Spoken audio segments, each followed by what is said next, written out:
বিকেল হতেই বর বলল চলো একটু ছাদে যাই। আমি বললাম কেন গো, ছাদে আবার কেন? বললো চলোই না। দেখবে চলো। কর্তাগিনী দুজনে মিলেই যথারীতি চললাম ছাদে। ছাদে এসে বলছে তোমাকে একটা জিনিস দেখাবো। আমি বলছি কি দেখাবে? বলো দাঁড়াও না, কয়েকটা লাউয়ের ফুল ছুঁইয়ে নি। তো এদিকে দেখো আমাদের লাউ কুমড়োর গাছ হয়েছে, তার ফুল ছোঁয়াচ্ছে। আর এই যে দেখতে পাচ্ছ, যেটা দেখানোর জন্য বর মেনলি আমাকে ছাদে নিয়ে এসছে। একদিন আগে নাকি ছাদে এসে দেখেছে যে পেঁপেটা পাকার মতো, সেজন্য প্লাস্টিক দিয়ে আটকে রেখে গেছে যাতে পাখিতে না মুখ দেয়। নিজের হাতে লাগানো গাছ, সেই গাছে ফল ধরে পেকেছে, এর আনন্দটাই একটা অন্য রকম। সত্যি কথা বলতে একেবারেই কিন্তু সার তেল ছাড়া গাছে যখন ফল ধরে পাকে, এর স্বাদটা কিন্তু অপূর্ব হয়।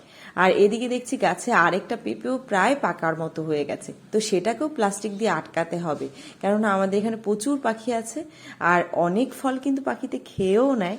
তবে এই পেঁপেগুলো একটু অনেকটা বড় বলে আর খেতে কিন্তু বেশ মিষ্টি, সেজন্য ভাবছি একটু প্লাস্টিক দিয়ে আটকে রাখতে হবে।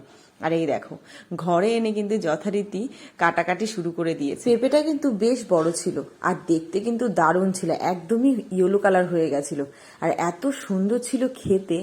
আমি আর বর দুজনে মিলে কিন্তু পাকা পেঁপে খেতে বেশ পছন্দ করি। বাড়ির মধ্যে শুধু আমার সোনাই পাকা পেঁপেটা একেবারেই পছন্দ করে না। তো দুজনে মিলে পেঁপে তো যথারীতি খাচ্ছি। আর তোমরা কারা কারা পেঁপে খেতে ভালোবাসো অবশ্যই কিন্তু কমেন্টে জানিও, আর ভালো লাগলে একটা লাইক করে পাশে থেকো। ধন্যবাদ।